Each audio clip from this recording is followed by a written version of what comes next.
We're finally at the end of the beta cycles, and honestly, this beta cycle feels like it has been more about Acheron than anyone else. It is insane how much he got buffed in the end. But before that, let me introduce you to today's sponsor, Enjoy GM, the best platform to top up any in-game currency for the games you play. Today, I'll be showcasing how to use Enjoy GM. All you need is your UID and server region. No passwords or logins needed. Be sure to use the link in the description to register, as you'll be able to get an 8% off coupon that works site-wide and also another first purchase coupon for some popular gacha games.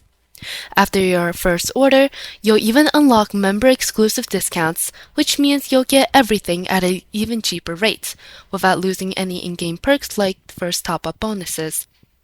Enjoy GM is PCI DSS certified and has numerous positive reviews on Trustpilot, so you have nothing to worry about. If you have any further questions, you can always join their Discord server and get your answers there.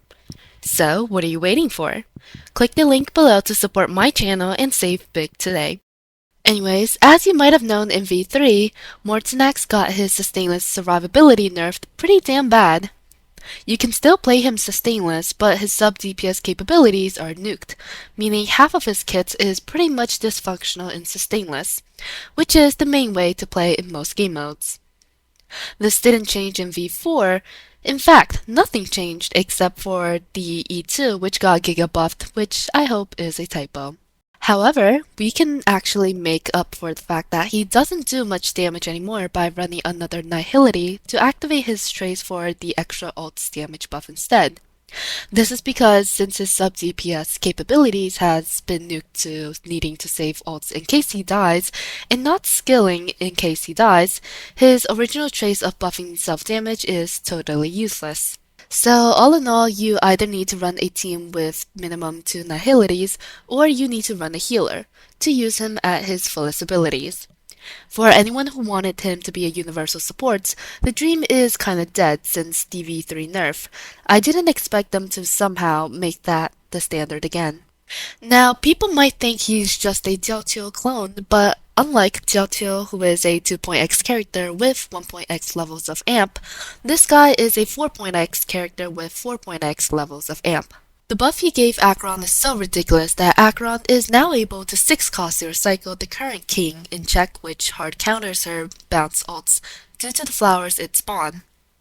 This is actually the lowest cost non-elation shill 0 cycle, and also matching Nova Flare Fireflop, who also got shilled to high heavens due to her E2 giving a million more turns from the spawned flowers after Nova Flare. The best part is Acheron did that at E0 too. That's why I say she's by far the best 2.x DPS as of right now, with maybe Feixiao being second place. Firefly truly could never once again, even after getting Nova Flare. Acheron is even beating down Finan again, which is always nice to see. And this is all before Acheron got her Nova Flare too. Some moron even claimed that investing in Firefly is like investing in Bitcoin, only for her to still lose to Acheron despite needing her Eidolons. This is why I judge characters based on their own kits and player agency.